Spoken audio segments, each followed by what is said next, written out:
여러분, 다윗을 감동했다고 그러는데, 여러분 젊은 청소년들이 연예인에게 감동하면 그냥 연예인 모양, 옷빈, 가방 다 따라하고 쫓아다니면서 막 오빠 부대가 되고 겁나 생각을 하죠. 이게 이제 감동이에요. 그래서 다윗이 성령께 감동했다는 것은 이와 같이 모든 관심사가 성령님께, 그리고 성령님의 눈을 열어주시는 하나님께 완전히 사로잡힌 것을 의미하는 것입니다. 이게 감동이에요. 그런데 여기 다윗에게 성령님이 크게 감동했다, 이런 말씀이 나오잖아요. 13절 중반절에 다윗이 여호와 영에게 크게 감동되니라. 여기서 바로 다윗과 사울의 차이를 발견할 수가 있어요. 사울도 한때 성령으로 감동받은 사람이에요. 사무엘이 기름을 붓고 그에게 성령이 임해서 예언도 하고 새 마음을 입었던 사람, 그 능력으로 담대하게 외쳤더니 군사가 모이고 수많은 전쟁을 승리로 이끌었던 사람입니다. 그런데 사람들의 인기가 찾아오고 권력이 집중되면서 사울은 사람의 인기에 감동을 하기 시작했어요. 왕위로서의 권력에 감동을 하기 시작했어요. 그러다 보니까 전에 자기를 감동하고 새 마음을 주었던 성령님에 대한 감동이 식어져 버리고 새로운 감동이 그를 사로잡았어요. 그리고 그것을 쫓아서 하나님을 이용하기 시작한 것입니다. 불순종하기 시작한 거예요. 일시적인 것입니다. 일시적인 것. 그런데 이 다윗은 크게 감동했다. 자, 이것을 다윗의 전 인생을 통해서 살펴볼 수 있어요. 일시적인 감동이 아니었다는 거예요. 죽을 때까지, 물론 중간중간 그가 때로 넘어질 때도 있었지만 성령님과 그의 삶은, 하나님의 영과 다윗의 삶은 떼서 설명할 수가 없는, 일생 동안 함께하는 감동. 이게 바로 다윗이 경험한 하나님의 성령의 감동이에요.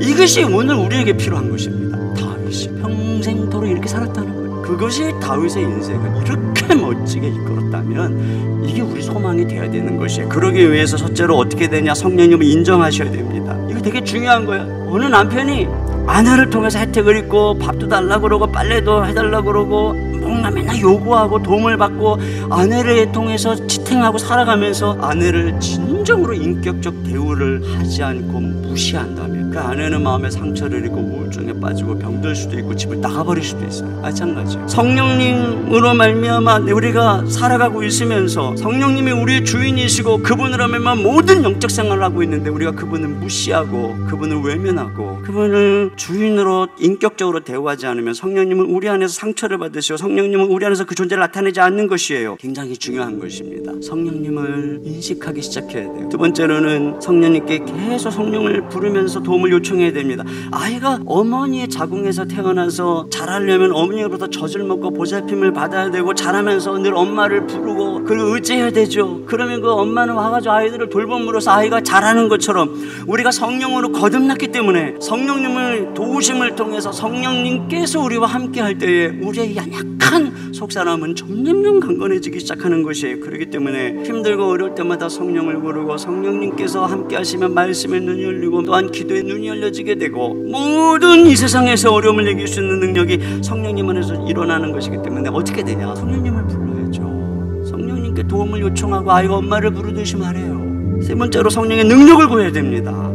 우리가 성령님이 얼마나 크신 하나님인 줄을 안다면 지금 현재 우리가 성령님을 통해서 누리고 있는 그 도움이라고 하는 것은 하나님이 주실 수 있는, 성령님이 줄 수 있는 것에 비해서 너무 일천하다는 사실을 알아야 되는 것이에요. 주님께서는 우리가 성령을 구하고 그분의 능력을 구하면 지금 우리가 경험하고 쓰임 받는 것보다 더 위대하게 그냥 이 연약한 목동 다윗의 골리앗을 무너뜨리고 그 어마어마한 나라를 이루는 걸 위대한 인생으로 썼던 걸 한번 생각해 보세요. 이게 실제 역사 아닙니까? 아니 그렇다면 이런 목동도 그런 위대한 인생으로 만들 수 있는 분이 성령님이다, 이거 성령이 말하는 것 아닙니까? 그렇다면 우리가 그 성령을 의지하고 능력을 구하고 또 구하면 여러분 우리가 지금 있는 이 자원보다 얼마나 위대하게 쓰임을 받겠습니까? 이런 놀라운 약속을 가지고서도 구하지 않는 것은 마치 큰 밭이 있는데요 그 밑에 유전이 있고 보배가 있는데도 불구하고 그것을 개발하지 않고 가난하게 살아가고 있는 사람하고 똑같은 거예요. 하나님의 아들이신 예수 그리스도도 날마다 새벽마다 밤마다 때로는 밤이 맞도록 기도했고 그렇기 때문에 항상 성령으로 능력으로 충만하신 주님께서는 모든 사역을 감당할 수가 있었습니다. 사랑하는 성도 여러분, 사울과 다윗 환경적으로 변화된 건 아무것도 없어요. 단 한 가지, 다윗 성령이 크게 감동했고 사울 성령이 떠났고 이것이 운명을 결정했다면 우리도 오늘 똑같아요. 이 성령으로 크게 감동해서 쓰임받는 저와 여러분 되시기를 주의 이름으로 축원합니다.